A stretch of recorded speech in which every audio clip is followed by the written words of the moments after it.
Ladies and gentlemen, boys and girls, children of all ages, welcome to our sports show. I'm your host, Robert. All right, AEW Revolution Review 2021. Just getting off BR Live about an hour or so ago. That was a show, all right. We had an exploding barbed wire death match. We had two AEW debuts. We had a cinematic street fight. We had a ladder match that was actually pretty good. We had a casino battle royale. We had some title matches. Overall wasn't horrible. So the pre-show, we had Dr. Britt Baker. Those two team up with Reba, but supposedly Reba was hurt. So we had we had Miyaka Itoh teaming up with her. One of the Japanese ladies coming out singing real hyper, which is kind of weird because she was more heel. With Dr. Britt Baker versus a team of Thunder Rosa and Riho. Nice little buy-in match, pre-show match. The lady actually had a pretty good match, 15-minute match. I didn't give it 2 3/4 star. So good little start for it. I'd rather see Dr. Britt Baker and Thunder Rosa on the main card fighting for the AEW Women's title. But we can't always get what we wish for. Next up, we have the AEW Tag Title. This is the first match on the regular show. The AEW World Tag Team Championship on the line. We had champion the Young Bucks, the Bucks of Youth, versus MJF and Chris Jericho of the Inner Circle. I just don't get this match completely. But we had MJF and Jericho. It was good. We had Wardlow get involved a little bit. We had some little shenanigans. We had Wardlow hitting the one that he had left with the bat on the outside. Didn't get anywhere. The Bucks ended up coming back and getting the victory here. So the Young Bucks retained here. I give it 3.5. It was about a 15-minute. What is that? 17-minute match. So I mean, it was give a little bit of time. It wasn't horrible. 3.5 star. Next up, we have the Casino Battle Royale. No real big surprises here. We had the Natural Disasters, Dark Order 5 and 10, Santana and Ortiz, Matt and Mike Seidel, Dark Order, Stu Grayson and Evil Uno, Gun Club, Peter Avalon and Cesar Belloni, Varsity Blondes, Bear Country, Jurassic Express, The Butcher and the Blade, Private Party, SCU, the Death Triangle, Pac and Ray Phoenix, and then another Dark Order team of John Silver and Alex Reynolds. Final four came down to Jurassic Express, Death Triangle, SCU, and Dark Order, with the Death Triangle, Pac and Ray Phoenix winning, which I cannot wait to see them versus the Young Bucks. That ought to be some good stuff. So far, actually different than what my initial picks were. Initially, I thought Thunder Rosa would win the pre-show. I thought MJF and Jericho would win the tag titles. Actually had Ortiz and Santana winning that. So far, none of my picks panned out. We'll get to the AEW Women's title. We had champion Hiroka Shida versus Riho Mizunami. Riho Mizunami winning the AEW World Championship Women's Tournament from the Japanese side.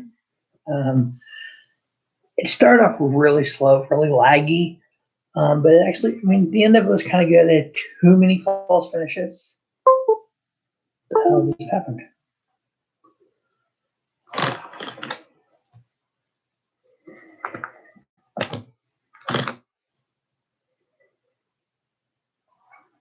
That was weird. It kind of died. Anyway.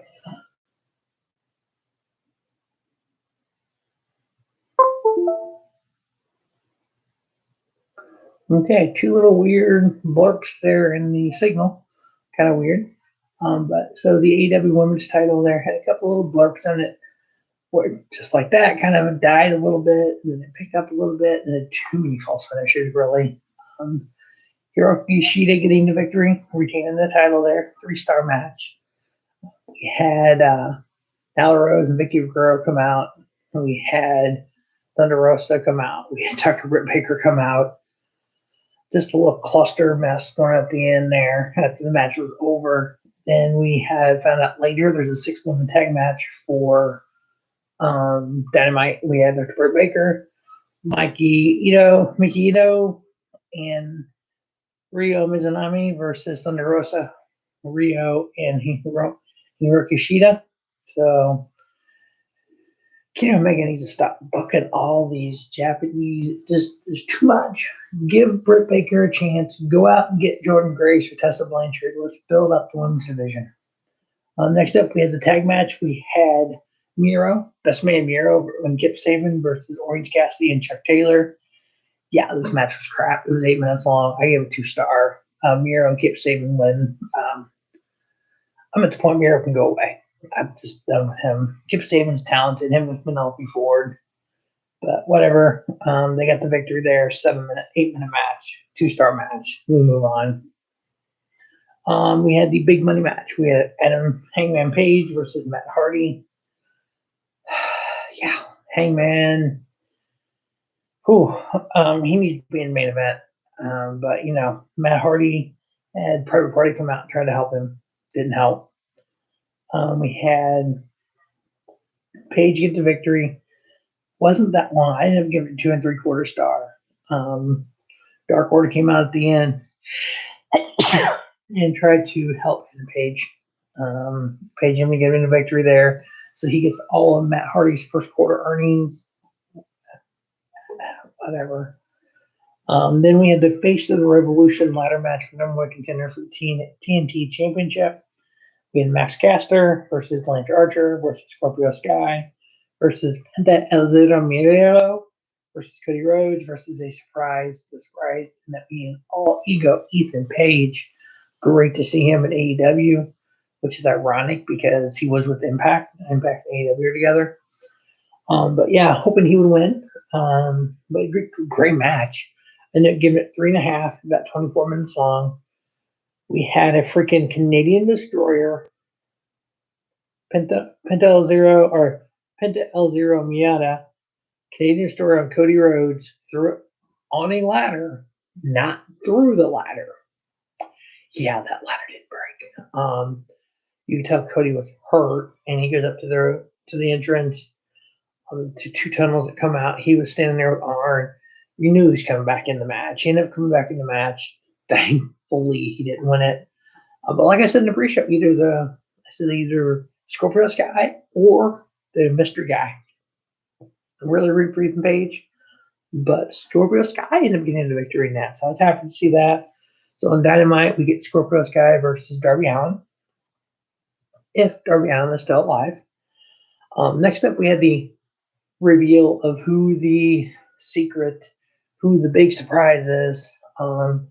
As a lot of people predicted, we had Captain Charisma, the instant classic Christian Cage, coming out AEW, coming into the ring, signing the contract, laying the contract in the middle of the ring, walking out. I love how they had come into the same TNA song with the countdown. It was great. It's like, oh my God, it's Christian Cage. Oh, he looked great. So can't wait to see him in AEW. So we had the cinematic street fight. It was 16 minutes long. They had it filmed in a warehouse. Brian Cage, Ricky Starks versus Sting, and Darby Allin. We had all these minions come out with Sting mask on. And it wasn't horrible. There was the ring set up in this warehouse. They were fighting all over the warehouse. There's a couple big spots there where Powerhouse Hobbs got involved, Hook got involved. They end up literally chucking Ricky Starks through this glass. It's like a glass window laying there. He went through the window, scratched it. When it came up, it came down and actually hit him in the head. Damn, that's a hell of a spot. Sting took a couple bumps, not really anything huge, not like Darby Allin and Brian Cage took. Holy cow. They had like a table laid across this it looked like if you go to a mall, 2-level mall, there's an opening where you can look down. It's kind of like that. There was like a big table across there. Sting had Brian Cage on there, and probably another level up. Darby Allin did almost like a coffin drop and threw this whole thing and down. We never saw where they ended up. We never saw them again. Sting and Starks ended up getting in, fighting in the ring. Sting and pinning Ricky Starks. It was fun. It was intriguing. It was cinematic. I give it 3-star. Then we got into to the main event. Exploding barbed wire deathmatch. Jon Moxley versus Kenny Omega for the AEW World Heavyweight title. It took 6 minutes before we actually got into barbed wire. And then that was to a barbed wire table, or to the barbed wire ring. Each of them got thrown to a barbed wire table. The pyro, so picture this. This is the ring ropes. This is the apron of the ring right here. The pyro is here. It was literally on the outside of the apron. So when you hit the ropes, the pyro was out here. So you really didn't get the deathmatch pyro like you thought you were going to get. And then there was one spot where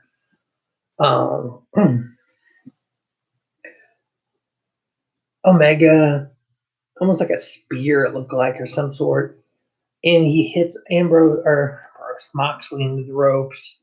Pyro goes off. It almost went up in his face. And he's like grabbing his face, and then he cut some water and dumped on him. So it's like, other than that, it was just cheesy. There was a paradigm shift into the table, barbed wire table, which it looks like Moxley took more of that than Omega did. Good Brothers ended up coming out to help Omega. They had a barbed wire bat when he hit. Yes, I felt during the match when he hit him with it. The barbed wire bat exploded. There was a 30 minutes. After 30 minutes, the ring was going to implode. That's what it said. That's what the rules were. Match got over in 25 minutes. Really? Of course, then they start to count down. They're out there beating them up. I'm like, okay, so they're seriously going to do this. So Mox was handcuffed in the ring as Kenny Omega and Good Brothers leave. Eddie Kingston comes running out like 10 seconds left. Covers, trying to get Mox out of the ring. Couldn't do it. Really couldn't pull him out of the ring. Covers him up. Sparklers go off on the 4-ring post. It's like, are you kidding me right now? Poof, poof, underneath the ring. Really? It was horrible. That part was just horrible. I ended up giving that 3 1/4. Kenny Omega retaining the title. Overall for the show, average star rating was 2.8. It was pretty weak from the way it was billed. But that is AEW Revolution. Going forward, hopefully we get some good matches with Captain Fancy Classic Christian Cage. As always, thanks for watching Robert Sports Show. Just have a great day. Have a spiffy day. Robert Sports Show, your YouTube leader in sports channel content.